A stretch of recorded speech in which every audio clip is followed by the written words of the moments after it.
Public private వారికి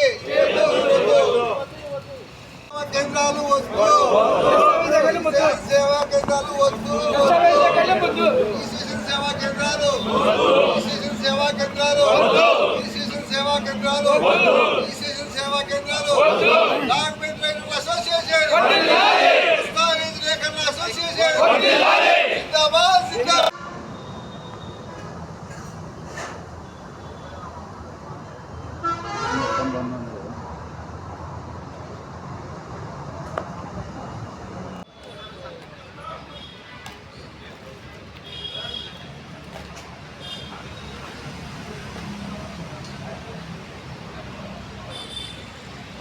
ప్రైవేట్కి అప్పచెప్తే వాళ్ళకి అవగాహన ఉండదు అన్ని తప్పులు అన్నీ ఉంటాయి.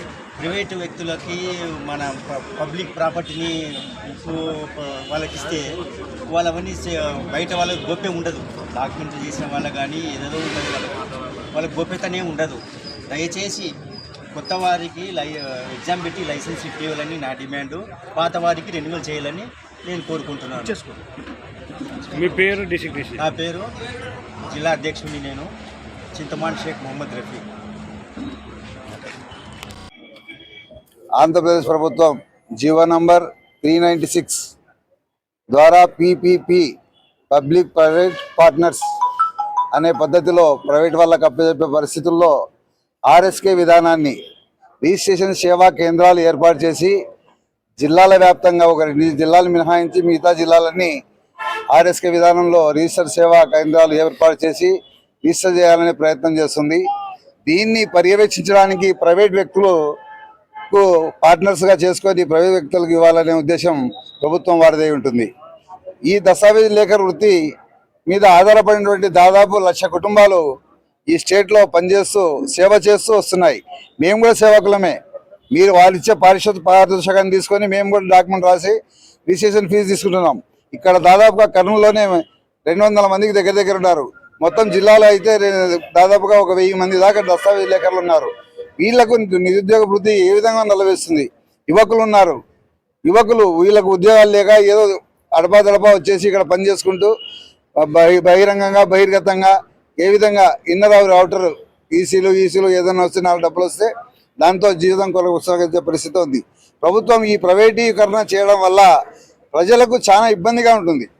వాళ్లకు లీగల్గా డాక్యుమెంట్స్ ఏ విధంగా పరిశీలించాలి, ఎట్లా దాన్ని మనం రిజిస్ట్రేషన్ చేసుకోవాలి అనే ఉద్దేశం వాళ్ళకు ఒకటి భయంకరమైనటువంటి మనసులో ఒక బాధ ఉంటుంది. అదే సర్వీస్ ఉన్నటువంటి డాక్యుమెంటేటర్ల దగ్గరికి వస్తే దానికి సంబంధించి లింక్ డాక్యుమెంట్లు, ఎప్పుడు ఈ మదర్ డాక్యుమెంట్ పెట్టింది, దాని తర్వాత ఏం డాక్యుమెంట్ పెట్టింది, దాని తర్వాత ఏమైంది, అది మార్టిగేజ్ పెట్టారా, ఆయకం పెట్టారా, ఇంక అమ్మినారా, ఎవరికైనా చేశారా అనేది ఒక డాక్యుమెంటరీ మాత్రమే చెప్పగలడు. మిగతా వాళ్ళు ఎవరు పబ్లిక్లో ఇంత అనుభవం ఉన్నటువంటి వాళ్ళు ఎవరు ఉండరు.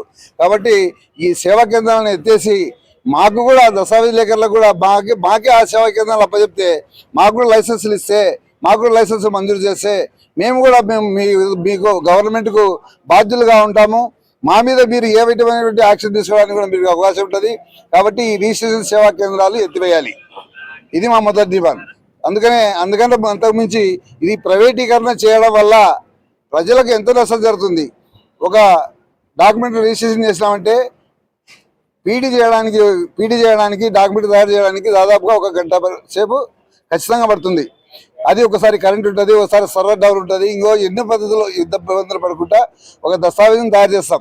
చేసిన తర్వాత రిజిస్ట్రేషన్ ఆఫీస్కి పోతే 10 నిమిషాల డాక్యుమెంట్ తయారు చేసి వస్తాం మేము అని చెప్తున్నా. అంటే మేము పడిన శ్రమ 1-1.5 గంట అయితే వాళ్ళు ఇచ్చే శ్రమ ఎంత? 10 నిమిషాలు మాత్రమే. ఆ 10 నిమిషాల్లో మేము సేవ చేస్తున్నామని మీరు ప్రైవేట్ వాళ్ళకి అప్పచెప్పేస్తే దీనికి సంబంధించినటువంటి ఓటీపీలు వీటన్నిటికీ ఎవరు జవాబుదారీతనం ఉంటారు? కక్షిదారులకు, అంటే ఎవరైతే కొన్నారో అమ్మినారో వాళ్ళ డబ్బుకు వాళ్ళ ఆస్తులకు ఎవరు బాధ్యులుగా ఉంటారు? ప్రైవేట్ వాళ్ళకి ఏం పని ఉంది? కరెంటు బిల్లు కట్టేసి కరెంటు బిల్లు స్లిప్ ఇచ్చేస్తాడు, ఇంటికి పోతే అయిపోతుందా? పరిస్థితి కాదు కదా. ఈ పాలబూత్ కేంద్రాలు కాదు కదా. రిజిస్ట్రేషన్ ఆస్తులకు సంబంధించిన కేంద్రాలు ఇవి. స్థిరంగా ఆస్తులు పెట్టుకునే వాళ్ళు ఉంటారు. ప్రతి మనిషికి గూడు, ఇల్లు, తిండి ఇవి ఖచ్చితంగా అవసరం. కాబట్టి ఈ పద్ధతి మార్చుకొని 396 జీవోని రద్దు చేసేసి మీకు అట్లా ఏదైనా అభివృద్ధి చేయాలా, ప్రజలకు సేవ చేయాలనుకుంటే రిజిస్ట్రేషన్ సేవా కేంద్రాలు ఎత్తేసి డాక్యుమెంటేటర్లకు లైసెన్సులు మంజూరు చేయాలని మేము మనవి చేస్తున్నాం. ఇన్ కేస్ గవర్నమెంట్ కానీ ఈ విధంగా చేయకపోతే నిరవధికంగా 20 తేదీ నుంచి నెలాఖరు వరకు రిలే నిరాహార దీక్షలు చేస్తున్నామని మా స్టేట్ బాడీ కామెంట్ చేసింది. కాబట్టి దాన్ని మేము ఫాలో అవుతూ మేము 2 రోజులుగా నిన్న తీసినాము, ఈ రోజు కూడా చేస్తున్నాము. అవసరమైతే రేపు 20 తారీఖు నుంచి కూడా 30 తారీఖు వరకు మేము కూడా సేవలు ఆపేసి మేము కూడా ఫ్రీ కూర్చోవాలని ప్రయత్నం చేస్తున్నాము. చూద్దాం ఎన్ని డాక్యుమెంట్ రిజిస్టర్ చేస్తారో చూద్దాం, అది కూడా మేము చూద్దాం. మీకు ఆదాయం తెచ్చిస్తున్నాం మేము, మీరు చెప్పినట్లు వింటున్నది మేము, మీరు భరించవలసిన ఫీజులు కట్టించాల్సింది మేము. ఒక అకౌంట్లో వేయాల్సింది ఇంకో అకౌంట్లో వేస్తే డబ్బు రాదు, రీఫండ్ అనే క్వశ్చనే లేదు. అటువంటిప్పుడు వాళ్లకు సరైనటువంటి భరోసా ఎట్లా దొరుకుతుంది? కాబట్టి దయచేసి ప్రభుత్వం వారికి, మేము ప్రభుత్వానికి వ్యతిరేకం కాదు, మేము ప్రభుత్వానికి సలహా ఇస్తున్నాము. సలహా కోరడం కూడా మాతో కోరాల్సిన అవసరం కూడా ఎంతో ఉంది. కాబట్టి మీ సలహాలు పొందలేదు, మీరు నిర్ణయాలు ఇస్తున్నారు. కాబట్టి ఈ నిర్ణయం తప్పు నిర్ణయం అని నేను తెలియజేస్తున్నా.